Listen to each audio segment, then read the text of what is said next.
kết nối bằng trái tim Grace và Riley nhìn lên khi mặt trời đang mọc phía trên đường chân trời. Lộng lẫy, Riley lẩm bẩm khi nhìn vào đôi mắt nâu sâu thẳm của em gái, giống hệt cô. Grace cười khúc khích khi họ nhìn nhau đầy trìu mến. Kể từ khi họ được sinh ra, Grace và Riley đã giống như muối và hạt tiêu. Hai bộ óc độc nhất vô nhị hợp thành một, cặp song sinh trông giống hệt nhau. Điểm khác biệt duy nhất là Grace mắc chứng tự kỷ. Cô thích ở trong nhà hơn ở trường và không ra ngoài chơi như những người khác. Riley sẽ luôn an ủi cô ấy và cho cô ấy bầu bạn khi các cô gái ăn trưa cùng nhau, nhưng bây giờ Grace phải học cách sớm không có sự hỗ trợ của Riley. Mẹ Gracie muốn bánh mì nướng. Riley bước vào bếp nhìn thấy mẹ cô nướng bánh mì và chấm một ít bơ tan chảy khi cô rắc một ít bột quế lên trên khi đưa nó cho Riley. Mẹ ổn chứ? Đôi mắt mẹ cô đỏ hoe và rũ xuống như thể bà đã khóc suốt đêm. Yeah, tôi ổn, bây giờ tiếp tục tôi cũng sẽ làm cho bạn một. Và cùng với đó, mẹ cô ấy đã xuống để nâng cốc chúc mừng khác. Bối rối với hành vi kỳ quặc của mẹ mình, Riley mang bữa sáng cho Grace ra. Cảm ơn, Grace cố gắng nói khi cô ấy mỉm cười lịch sự. Grace đã học cách đáp lại và nói chuyện như những người khác. Cô ấy đã đến một lớp học đặc biệt nơi họ dạy cô ấy cách hợp tác với những đứa trẻ ở độ tuổi của cô ấy và không ngồi ngoài cuộc. Nhưng tôi có Riley, cô ấy sẽ rên rỉ. Đúng, nhưng Riley không phải lúc nào cũng có thể ở đây vì bạn Grace. Cha mẹ cô thường nói, Riley sẽ đảo mắt, cô ấy đã hứa với em gái rằng cô ấy sẽ ở đó vì cô ấy miễn là Grace muốn. Riley bật TV khi bố cô vào phòng. Anh ấy là một mớ hỗn độn, một trong những đôi giày của anh ấy bị thiếu, đôi tất của anh ấy không khớp, tóc của anh ấy bay tứ tung. Bố, lộn xộn, Grace chỉ ra, tôi biết Kiddos đã có một chút suy sụp, không thể ngủ được cả đêm qua. Anh ta nói vậy khi nhìn chằm chằm vào người vợ đang nhìn lại mình một cách khó chịu và bắt đầu nướng bánh mì nướng cho Riley. Chà, tôi đi làm sớm. Cha của họ vừa nói vừa hôn lên trán cả hai và nắm lấy áo khoác trên đường đến cửa và đóng lại sau lưng. Tại sao bố không nói lời tạm biệt với tôi? Riley nghĩ khi lấy bữa sáng và nhỏ một ít siro cây phong lên trên. Bố mẹ đang cư xử kỳ lạ với nhau, họ thậm chí không nói chuyện với nhau. Riley, bạn đang nghĩ gì vậy? Cô em gái lo lắng hỏi. Không, Riley nhanh chóng từ chối trước khi em gái cô có thể hỏi những câu hỏi không liên quan hơn. May mắn thay, Grace không quan tâm đến những xung đột nội tâm của Riley khi cô vừa ăn sáng xong, đặt đĩa vào bồn rửa và đi ra phòng.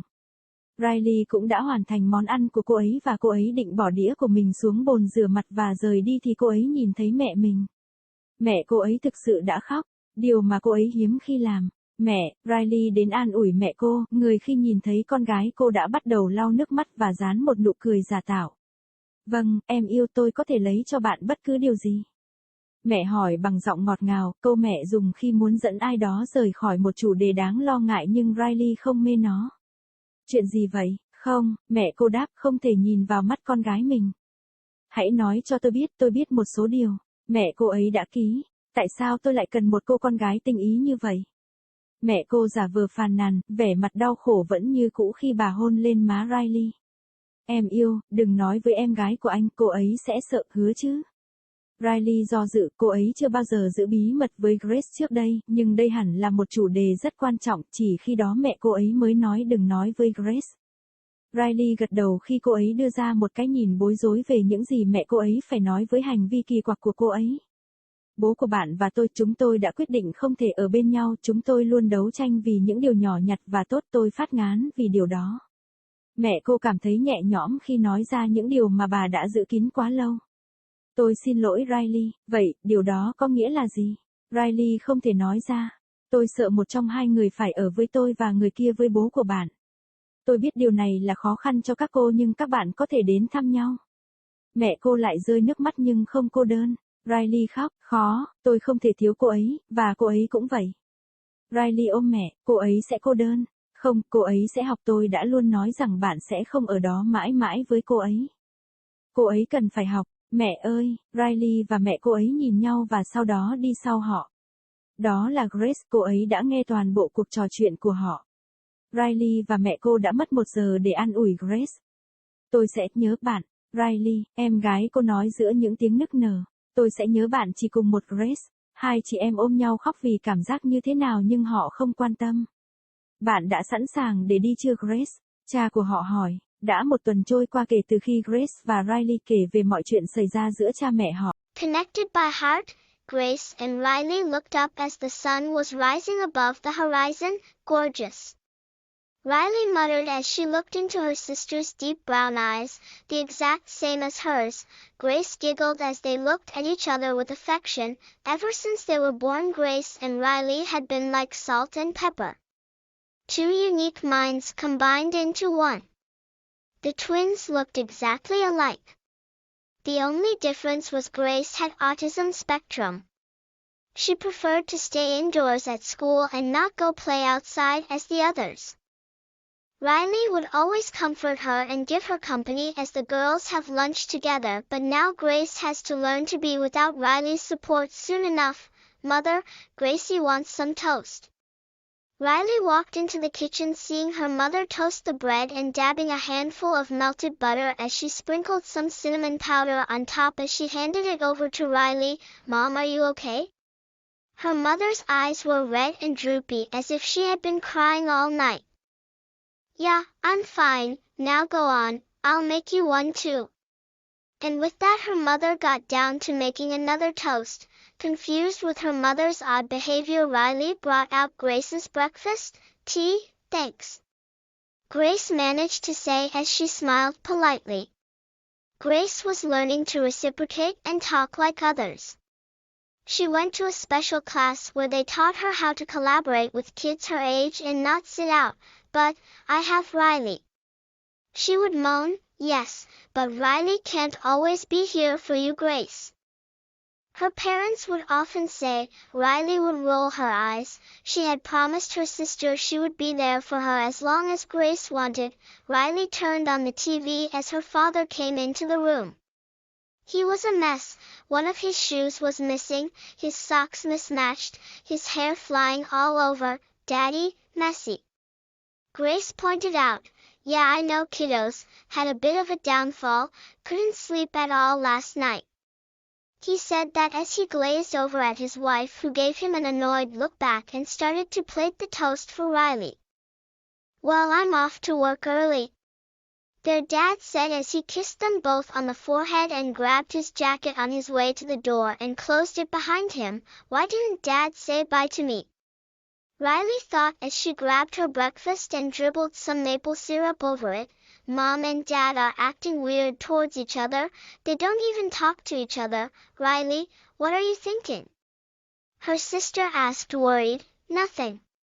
Riley blunted quickly before her sister could ask more irrelevant questions. Luckily, Grace lost interest in Riley's inner conflicts as she soon finished her breakfast and placed the plate in the sink and headed out to her room. Riley finished hers as well, and she was about to drop her plate off at the sink and leave when she saw her mother. Her mom was actually crying, which she rarely did. Mom? Riley went to comfort her mother, who at the sight of her daughter began to wipe her tears off and paste a fake smile. Yes, honey, can I get you anything, Da? Mom asked in her sweet voice. The one she used when she wanted to lead someone away from a disturbing topic, but Riley didn't fall for it. What's wrong? Nothing. Her mother replied, not able to meet her daughter's eyes. Please tell me, I know something's up. Her mother sighed. Why did I need such an observant daughter? Her mother fake complained, her sorrowful expression still the same as she kissed Riley on the cheek. Honey, don't tell your sister, she'll freak out. Promise? Riley hesitated. She has never kept secrets from Grace before.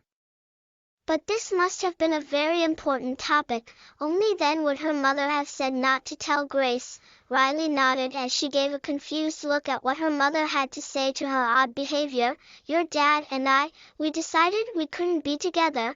We always keep fighting over petty things and well, I'm sick of it. Her mother felt relief to say these things she had been keeping in for too long. I'm sorry, Riley. So, what does that mean? Riley couldn't say it. I'm afraid one of you has to be with me and the other with your father. I know this is hard for you girls, but you can visit each other. Her mother fell into tears again, but not alone. Riley cried hard. I can't be without her, and neither can she. Riley hugged her mother. She'll be lonely, No.